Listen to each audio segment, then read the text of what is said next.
والحمدللہ رب العالمین کی رہنے والی ہے۔ جناب علی کتاب کا نام احیاء العلوم میں امام غزالی علیہ الرحمہ اپنی کتاب میں ارشاد فرماتے ہیں، آپ نقل فرماتے ہیں کہ حضرت جبریل علیہ السلام نے حضرت نوح علیہ السلام سے عرض کی، آپ نے عرض کی کہ حضور آپ نے انبیاء میں سب سے زیادہ عمر پائی ہے، آپ نے انبیاء میں سب سے زیادہ عمر پائی ہے، آپ نے دنیا کو زندگی کو کیسے پایا؟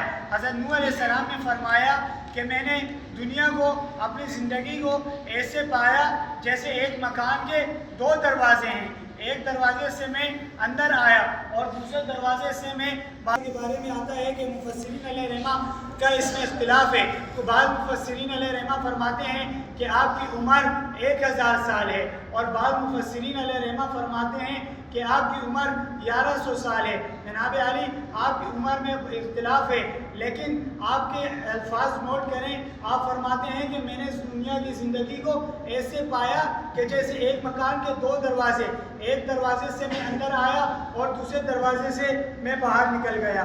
جناب علی کتاب کا نام سیر الاعلام والنبلاء، جلد نمبر 1 صفحہ نمبر 7 میں اس واقعے کو نقل فرمایا ہے۔ دور فاروقی یعنی فاروق اعظم کے دور میں فاروق اعظم نے حضرت عبیدہ بن جراح کو ملک شام کا گورنر مقرر فرمایا، منتخب فرمایا۔ کچھ عرصے بعد فاروق اعظم کے دل میں آیا کہ میں ملک شام جاؤں، ملک شام کا دورہ کروں، وزٹ کروں اور اپنے بھائی عبیدہ بن جراح سے ملاقات کروں۔ پھر آپ فاروق اعظم رضی اللہ تعالیٰ عنہ آپ ملک شام گئے، آپ نے ملک شام کا وزٹ کیا، معائنہ کیا، آپ وزٹ سے فارغ ہو گئے، آپ نے حضرت عبیدہ بن جراح سے ملاقات کی۔ آپ نے حضرت عبیدہ بن جراح سے ملاقات کرنے کے بعد آپ نے حضرت عبیدہ بن جراح سے فرمایا، اے عبیدہ، اے میرے بھائی، میرا دل چاہتا ہے کہ میں تیرا گھر دیکھوں، مجھے اپنا گھر دکھا۔ حضرت عبیدہ بن جراح نے عرض کی، اے امیر المؤمنین، آپ میرا گھر اگر دیکھیں گے تو آپ کی آنکھوں سے آنسوؤں کے سوا کچھ حاصل نہ ہوگا۔ اے امیر المؤمنین، صرف آنسو آپ بہائیں گے۔ فاروق اعظم کے بےحد اصرار کے بعد حضرت عبیدہ بن جراح نے عرض کی، حضور آئیں، آپ کو میں اپنا گھر دکھا دوں۔ جناب علی فاروق اعظم اور عبیدہ بن جراح نکل پڑے، ملک شام میں چلتے چلتے چلتے ملک شام ختم ہو گیا۔ حضرت فاروق اعظم نے عبیدہ بن جراح سے فرمایا، اے عبیدہ، کتنا سفر رہ گیا ہے؟ عبیدہ بن جراح نے عرض کی، حضور بس تھوڑا سا ہی باقی ہے۔ جناب علی ملک دمشق جو مال اور اسباب کی سبب چمک رہا تھا وہ ختم ہو گیا۔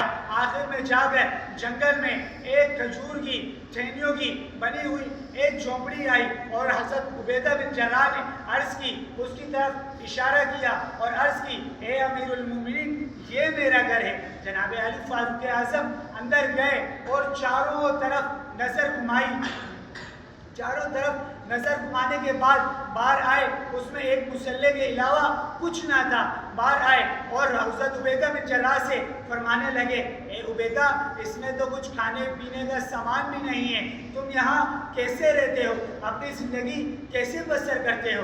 جناب علی حضرت عبیدہ بن جراح نے فرمایا، اے امیر المومنین، یہ مسلح ہے، اس پر میں نماز پڑھ لیتا ہوں، اللہ تعالیٰ کی عبادت کر لیتا ہوں، اور جب عبادت سے فارغ ہو جاتا ہوں اسی مسلح پر میں سو جاتا ہوں۔ پھر حضرت عبیدہ بن جراح نے اندر جھونپڑی کے اندر ہاتھ باہر نکالا جھونپڑی سے اور ایک پیالہ لایا۔ جب فاروق اعظم نے اس پیالے کو دیکھا، اس پیالے کے اندر پانی بھرا ہوا تھا اور پانی کے اندر کچھ روٹیوں کے ٹکڑے ٹوٹے ہوئے تھے۔